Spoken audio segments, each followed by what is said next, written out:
Hi, I'm Mark from Founders and Tips, and today we are talking with Amir Segall, VP International at HotelTonight.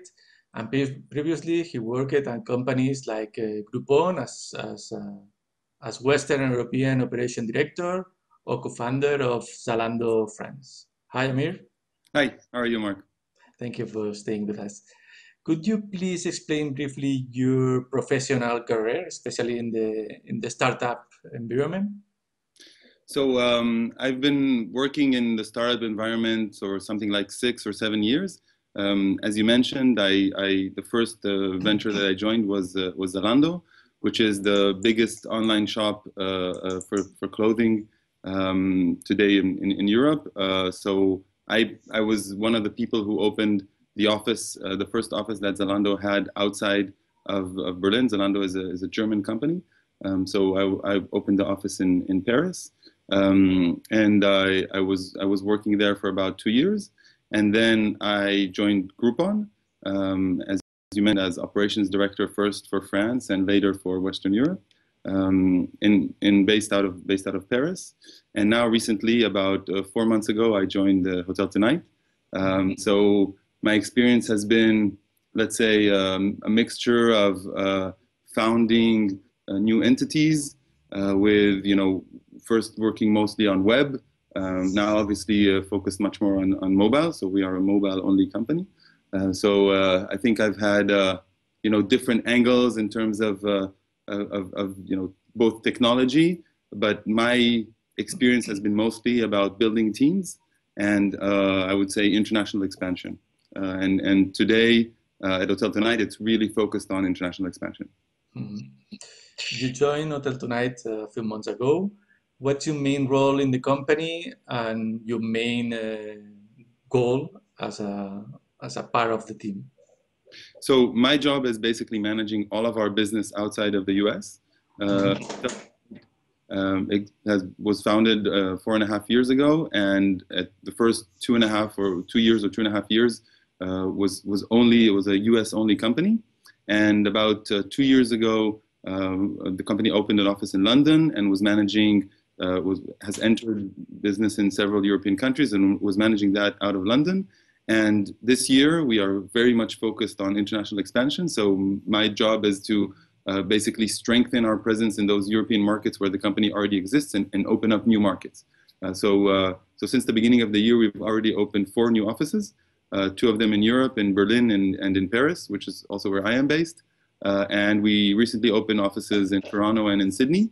And so we are, in parallel to opening these offices, we are also entering new markets. So my job is basically to build this team, and we've also been recruiting quite a lot of people in the last few months, and to manage the process of entering into these markets and gaining awareness and increasing our business in all of these new markets.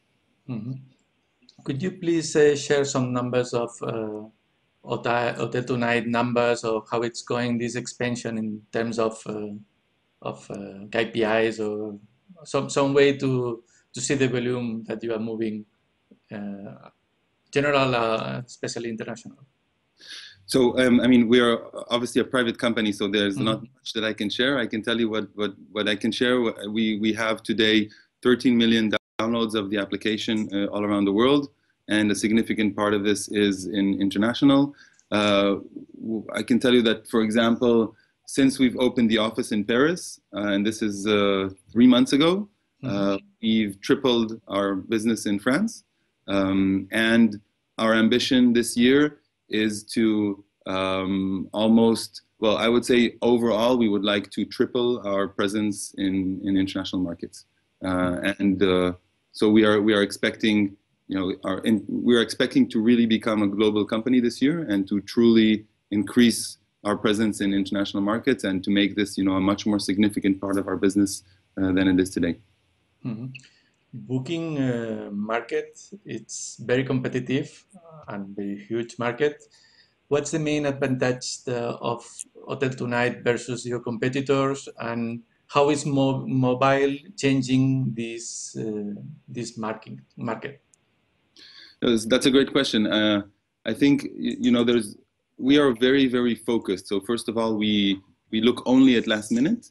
So we operate only in the last minute space, and that's actually a space that we've expanded because we started out as a tonight only, so you could only reserve for the same day.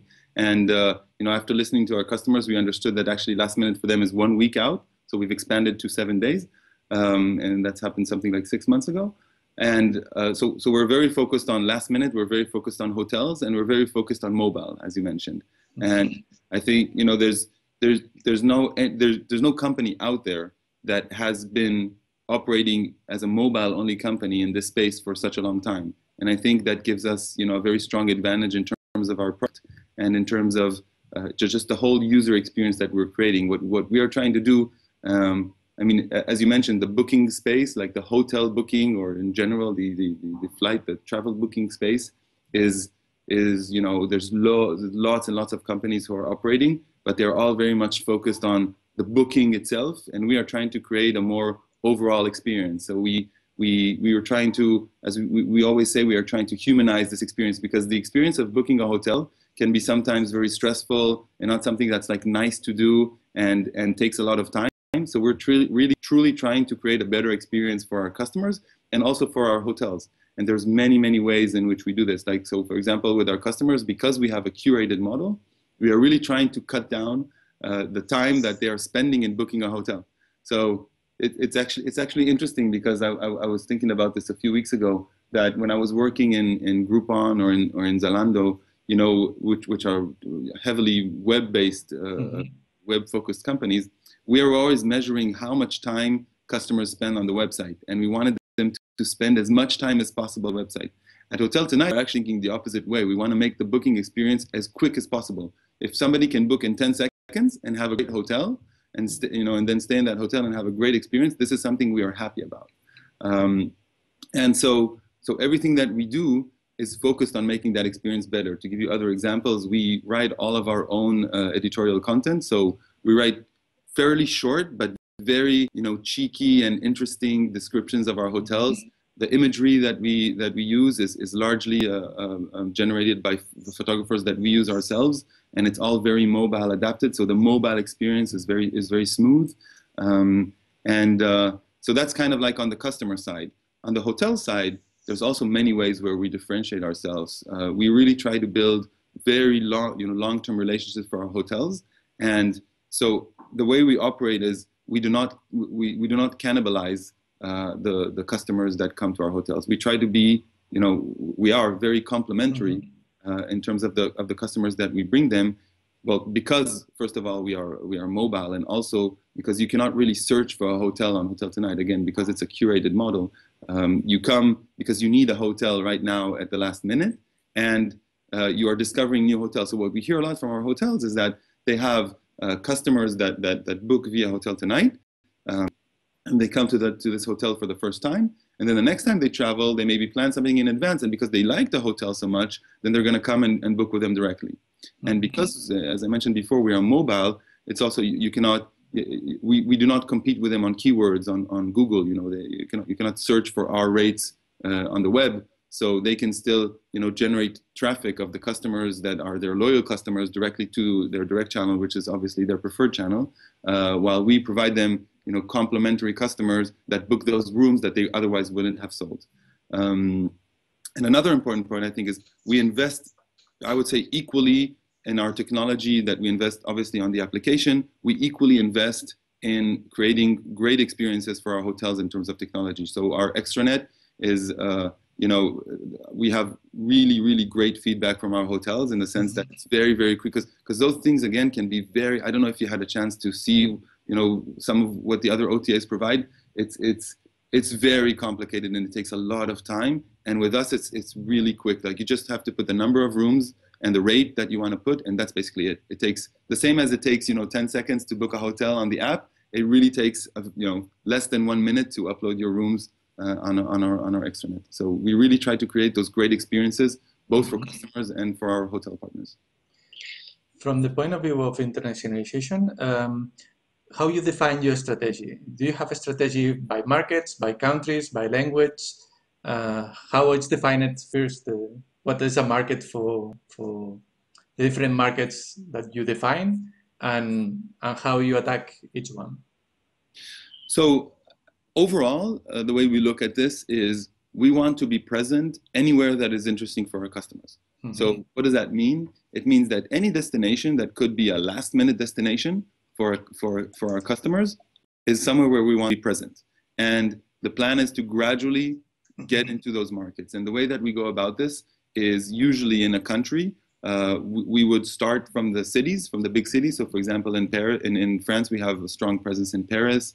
In the UK, we have a strong presence in London, Amsterdam, Berlin, Rome, Milan, all the big, Madrid, Barcelona, all those big cities. We want to have a strong presence in them. And then as we build up our customer base in those markets, start opening up secondary markets and give our customers, the use case of getting away for a weekend, because there are many different use cases for when customers would be interested in booking a hotel in the last minute, and we try to gradually build them, from the cities to more, like rural areas, and so that's kind of like on a country level. And again, when we look on, in the world, and we're a travel company, then we basically want to be anywhere. So some destinations would be less relevant for us just because they are not last minute destinations, like tropical islands and things like that. But otherwise, we really want to be everywhere that's interesting for our customers. To give you some examples, this year we've already opened in March. We opened Morocco, which has been a great market for us. Recently in April we launched in Russia, and there's some other exciting market launches that are coming up later this year. And you're differentiating. You answer with a mix of partnership with hotels versus getting customers. Do you have a differentiation on a strategy of what comes first? You first get customers that wants to go to, for example, to Paris, or first you get the partnerships and later on, how you balance the demand with the offer? So that's a great question. That's part of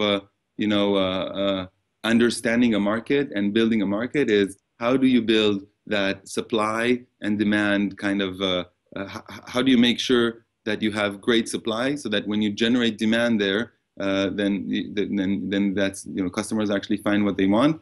And how do you not create too much supply so that the hotels stay engaged? Because obviously hotels are not going to want to work with us if we do not, sell rooms for them.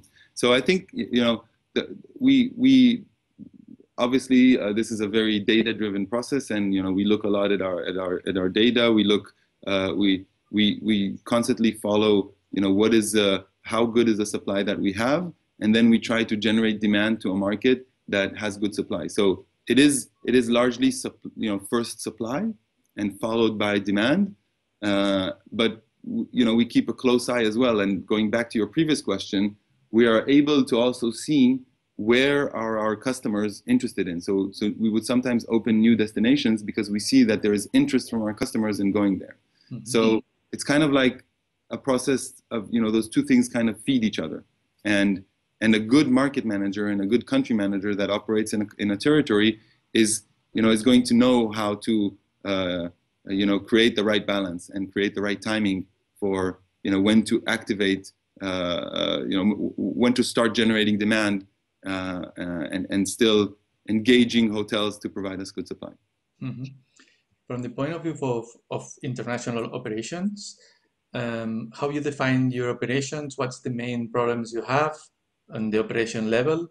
And what's your advice for other companies that wants to expand the business internationally? That's interesting. I mean, I think the first thing that comes to my mind is because we now have this structure that has, different offices around the world in different time zones. Plus, we have our head office in San Francisco, with whom obviously we work very closely. It's I think part of the challenge of such an operation is to make this feel like one team, like one company, and that we speak the same language both to our customers and to our hotels, but also as operating a team. As I mentioned, I mean, I have a lot of my experience is in managing teams, even before I was in digital. So this is the first time also for me managing a team that is really spread out all over the world. And I'm feeling that challenge on a daily basis, I would say it's you know, we're still learning, we're still finding out ways on how to make that you know, a great experience for everyone. So for example, like next week we are meeting with most of the, you know, the leadership of the international team in Berlin. Kind of like the first time, because as I mentioned, like a lot of the people are new and were recently recruited, and we have some interesting ideas on how to do that. And I think some of the key in that is having roles like my role, but there are also other people on the team that have an international scope and that can, you know, really see that across the world view to make sure that you know, we speak the same, we deliver the same message around the world. And the second thing that I would say is obviously language. This is something that a lot of companies that I've seen, you know, struggle with, in the sense that on the one hand, like if I look at our app, obviously the best thing is to localize all the time, but it's not always cost effective, and you know, technology resources are always something that limits you. So you have to make compromises and decide, like, when do I create a full localized experience? Because the way we look at this is, when we localize, we want to fully localize. So for example, it's not only like if we go into Russia, so it's not only creating an app in Russian, it's also creating a full experience in Russian. So we have customer service, customer support that is in Russian, and then you know, all our messaging to our customers, our marketing material, and everything will be in Russian. So that's a large investment, and so you really have to decide and make those compromises of, like, you know, where do I really need to localize? Once again, because it is also the travel industry, then hotels are largely accustomed to working in English.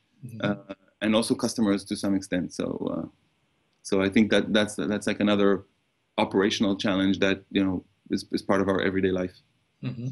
You had been working in web business, now in mobile. What's the difference or the complexity? What do you experience from moving from web to mobile? What's a challenge or difficulties or easier things that you find? So I think one of the things I already mentioned is about, and I don't know if that's specifically mobile. I would say it's very specific to what we create as well. Is you on mobile, people? It is true to mobile in general. People want to really go fast. You want to really have an experience that is smooth. You don't use an app to, like, if I take our use case, you don't want to open an app and have like 1,000 hotels that you need to browse through. You want to have something that's very, very quick. So, and that's a difference from maybe a website where you really want people to stay, you know, as long as possible and increase their purchasing. So I would say that's one thing.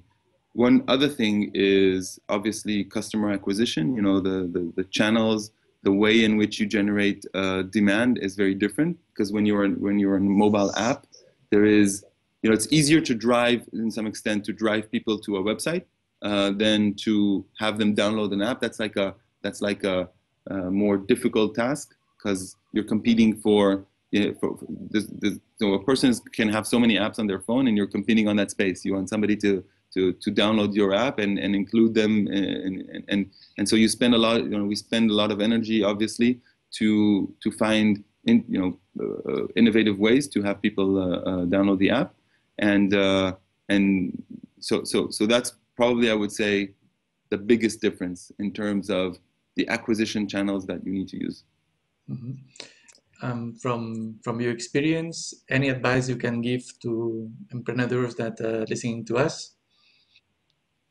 Wow, depends on which topic. I mean, there are the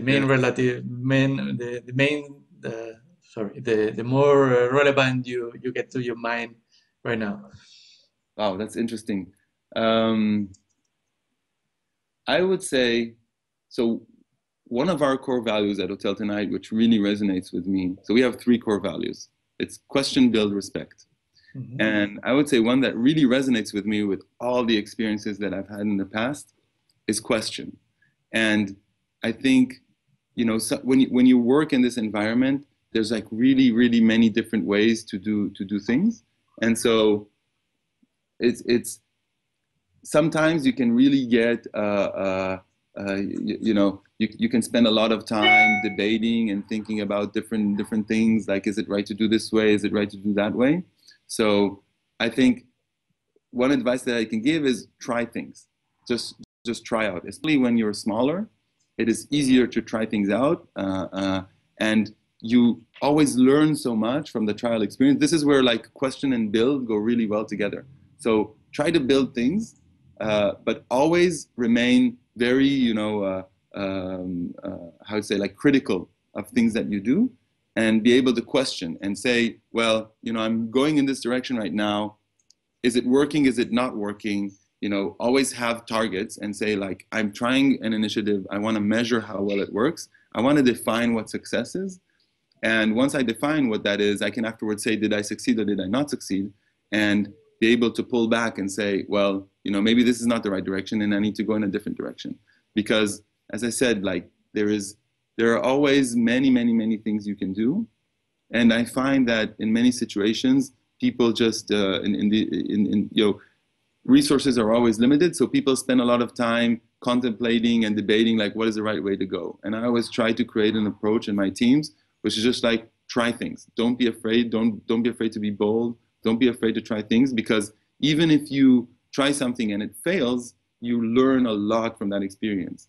And part of having a good strategy is not only, what you do, it's also what you don't do. It's also saying, like, this doesn't work for me, so I don't do it anymore. Mhm. Okay, thank you very much, Amir, for your time and your advice and sharing your experience. And good luck with HotelTonight. Thank you. Thanks a lot, Mark.